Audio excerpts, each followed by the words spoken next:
കൊല്ലത്തെ assistant public prosecutor Aneeshya ആത്മഹത്യ ചെയ്ത് 10 ദിവസം പിന്നിട്ടിട്ടും ആരോപണ വിധേയർക്കെതിരെ നടപടിയെടുത്തിട്ടില്ല പോലീസ്. മരണത്തിന് കാരണക്കാരവർക്കെതിരെ ആത്മഹത്യാ പ്രേരണാകുറ്റം ചുമത്തി അറസ്റ്റ് ചെയ്യണമെന്ന് കൊല്ലം ബാർ അസോസിയേഷനിലെ അഭിഭാഷകർ ആവശ്യപ്പെട്ടു. ജില്ലാ ക്രൈംബ്രാഞ്ച് അന്വേഷിക്കുന്ന കേസിൽ രാഷ്ട്രീയ ഇടപെടൽ നടക്കുന്നുണ്ടെന്നാണ് ആരോപണം.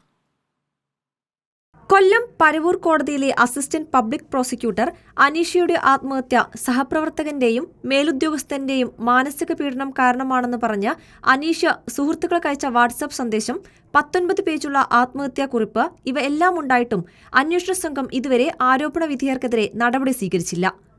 കഴിഞ്ഞ ദിവസം വീട്ടിലെത്തിയ അന്വേഷണ സംഘം ബന്ധുക്കളുടെ മൊഴി രേഖപ്പെടുത്തി. 2ാം തവണയാണ് മൊഴിയെടുക്കുന്നത്. ഈ മൊഴിയെടുപ്പിൽ ചട്ടപ്പടി നടക്കുന്നതല്ലാതെ കേസ് അന്വേഷണം ത്വരിതഗതിയിൽ നടത്തേണ്ട ഈ കേസിൽ തെളിവുകൾ നശിപ്പിക്കാൻ വളരെ സാധ്യതയുണ്ട്.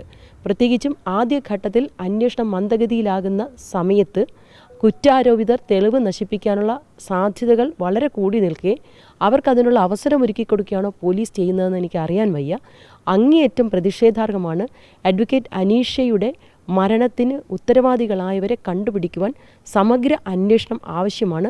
ആത്മഹത്യയിൽ വിശദമായ അന്വേഷണം നടത്താൻ ഹെഡ്ക്വാർട്ടേഴ്സ് DDP ഷീബയോട് ഡയറക്ടർ ജനറൽ ഓഫ് പ്രോസിക്യൂഷൻ നിർദ്ദേശിച്ചിരുന്നു. അന്വേഷണം നടത്തി 2 ആഴ്ചയ്ക്കകം റിപ്പോർട്ട് നൽകാനാണ് ആവശ്യപ്പെട്ടത്. ഈ അന്വേഷണവും പാതി വഴിയിലാണ്. ഇതുവരെ ആർക്കെതിരെയും ഒരു തരത്തിലുള്ള പ്രേരണാകുറ്റവും അന്വേഷണ സംഘം ചുമത്തിയിട്ടില്ല. നിലവിൽ പോലീസ് അസ്വാഭാവിക മരണത്തിനാണ് കേസെടുത്തത്. രാഷ്ട്രീയ ഇടപെടൽ കേസിൽ നടക്കുന്നു എന്ന ആരോപണവും നിലനിൽക്കുന്നുണ്ട്. റിപ്പോർട്ടർ, കൊല്ലം.